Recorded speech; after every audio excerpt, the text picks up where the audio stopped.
तो आज हम बात करेंगे हमारा मैथ्स का 10th क्लास का थर्ड चैप्टर, जो कि हमारा क्या है, pair of linear equation. Pair of linear equation in two variables.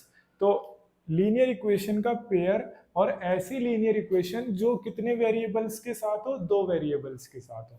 9th class में हमने चैप्टर पढ़ा था जिसका नाम था linear equation in one variable.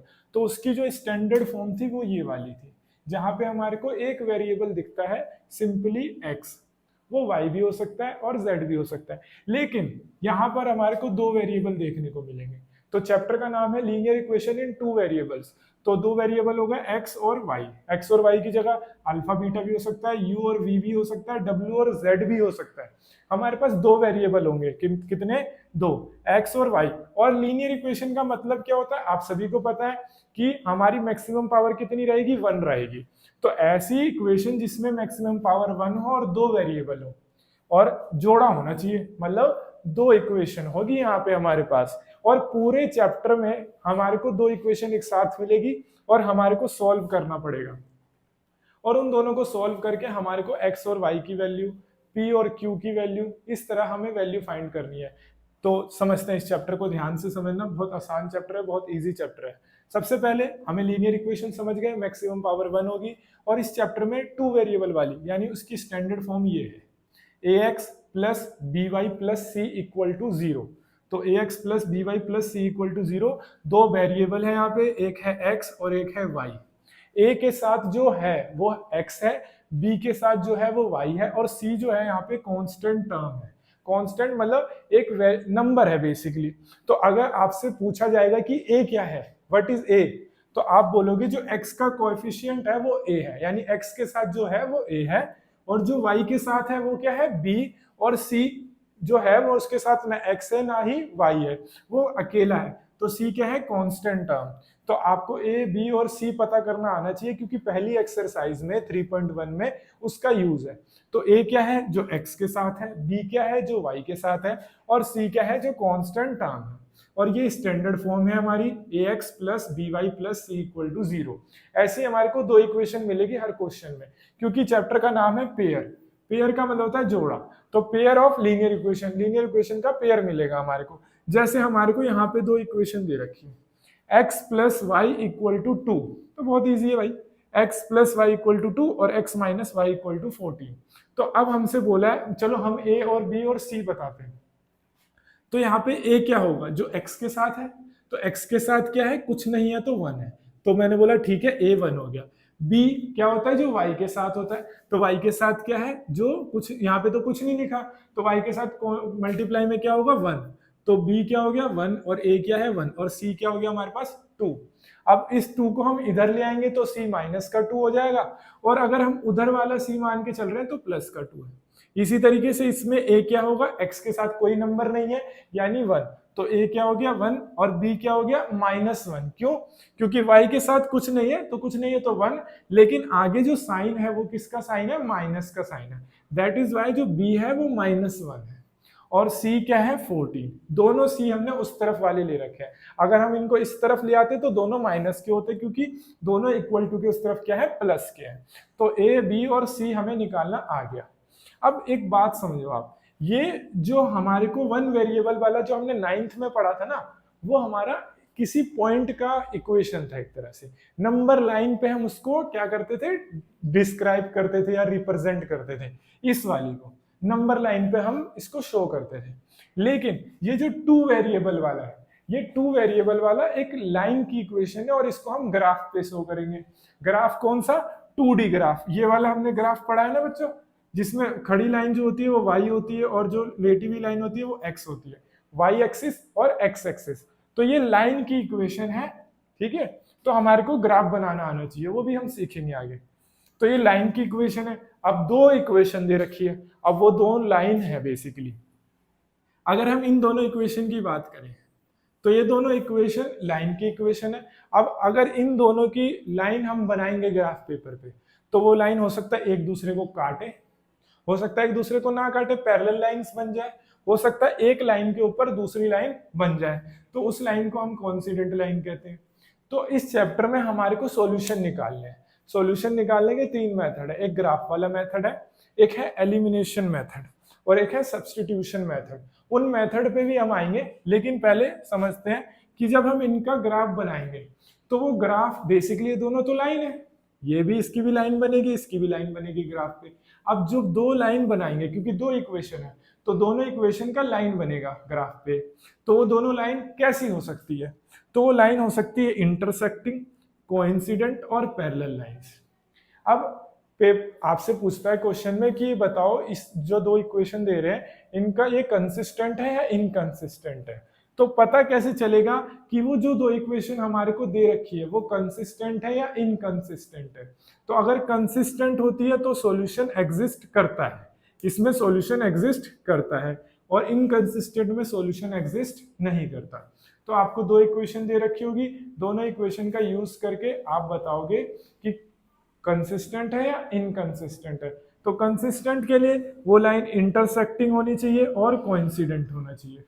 या तो लाइन इंटरसेक्टिंग हो, इंटरसेक्टिंग लाइंस हो, आपको पता है इंटरसेक्टिंग लाइन जो एक दूसरे को काटती है, देखो यहाँ पे लिखा हुआ है ना, ये लाइन एक दूसरे को काट रही है, तो इसे बोलेंगे इंटरसेक्टिंग लाइन।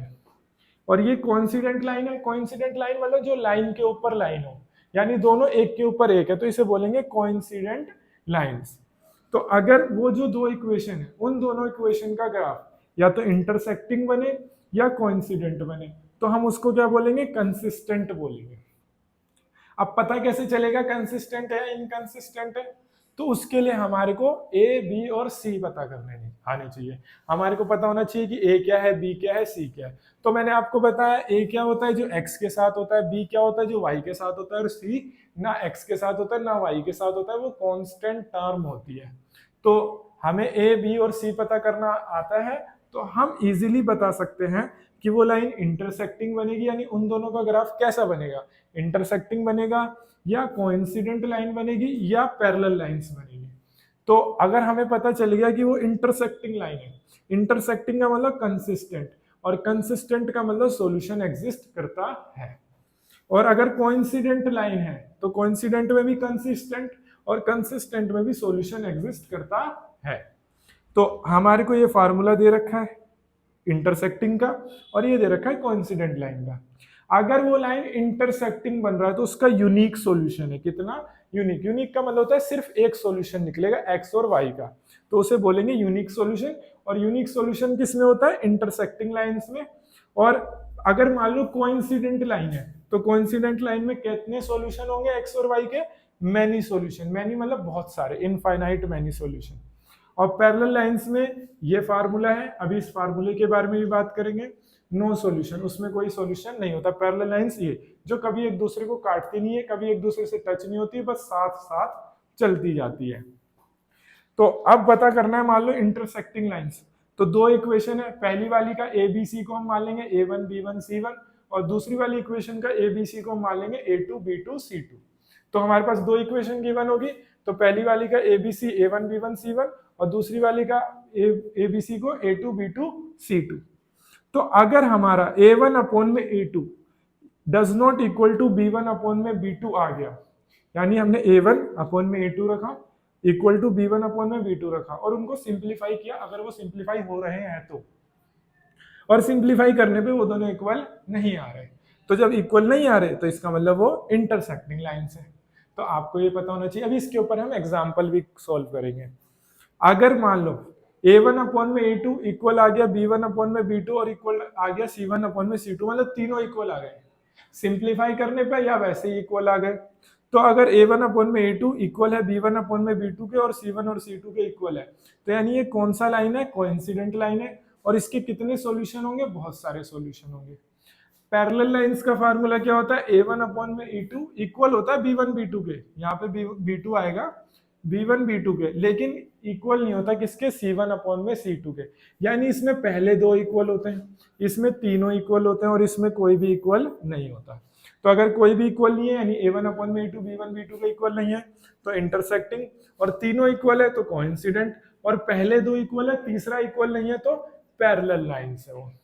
तो आपको पता होना चाहिए इंटरसेक्टिंग और कोइंसिडेंट में कंसिस्टेंट होता है। कंसिस्टेंट मतलब सॉल्यूशन है, या तो सॉल्यूशन यूनिक है यानी सिर्फ एक सॉल्यूशन है, इंटरसेक्टिंग में बहुत सारे सॉल्यूशन किसमें, कोइंसिडेंट में, और पैरेलल लाइंस आ गई, इसका मतलब कोई सॉल्यूशन नहीं है। अब यहाँ पे हमारे पास 3 एग्जांपल्स हैं, वो 3 एग्जांपल्स हम समझते हैं।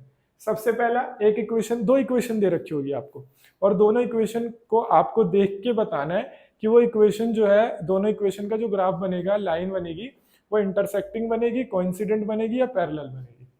तो x minus 2y equal to 0, तो x के साथ कुछ नहीं है, तो a क्या हो गया 1, b क्या हो गया माइनस का 2, और c हमारे को गिवन नहीं है, तो c क्या हो गया 0, तो a1 1, b1 माइनस 2, c1 हो गया हमारा 0। अगली इक्वेशन है 3x plus 4y minus 20 equal to 0, तो a2 क्या हो गया 3, b2 क्या हो गया 4, और c2 क्या हो गया माइनस 20। पहली वाली इक्वेशन से a1 b1 c1 मिला, दूसरी वाली से a2 b2 c2 मिला हमारे को।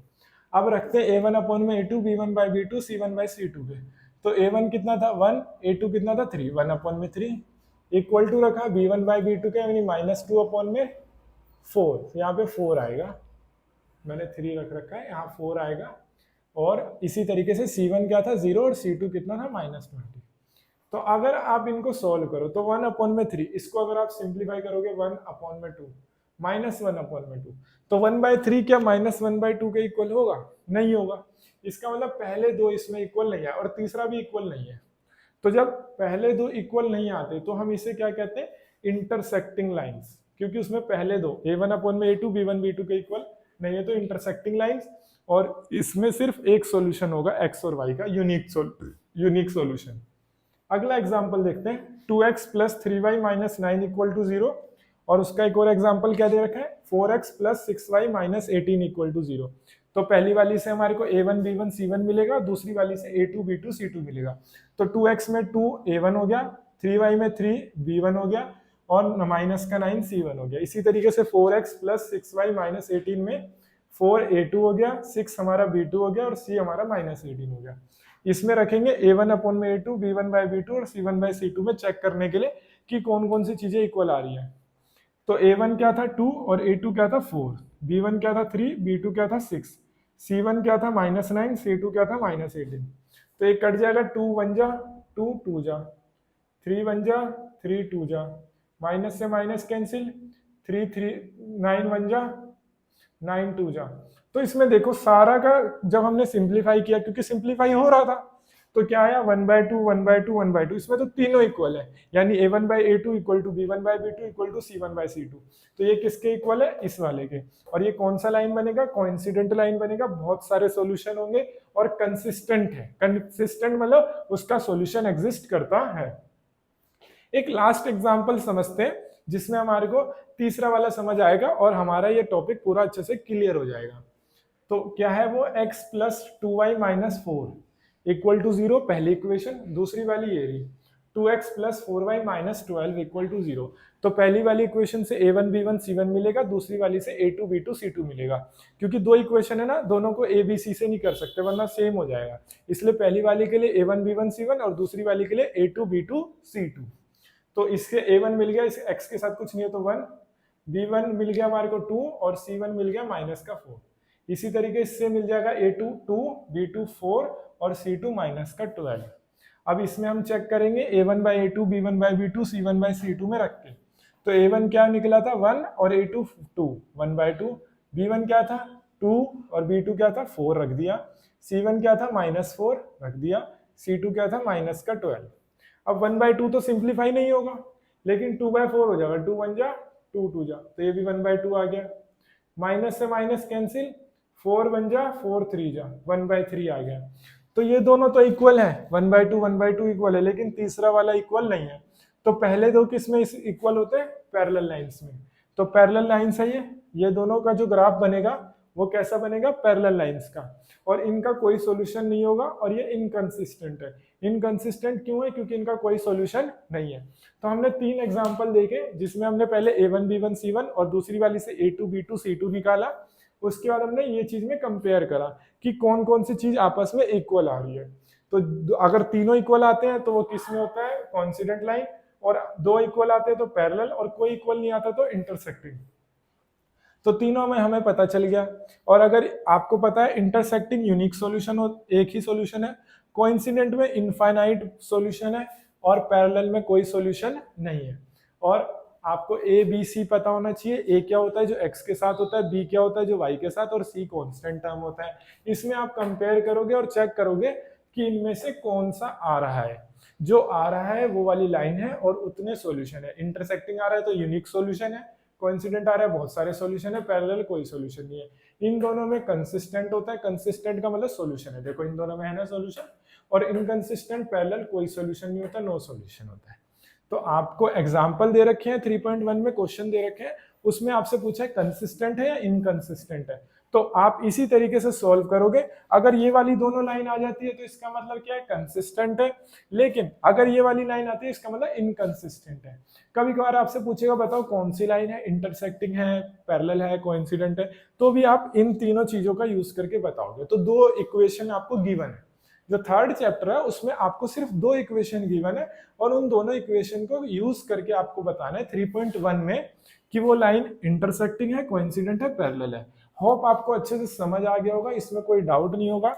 और आपको अगर और कोई डाउट है तो आप उसको हमारे को बता सकते हैं, हम उस पर भी एक स्पेशल वीडियो ला देंगे। अभी के लिए इतना ही, धन्यवाद।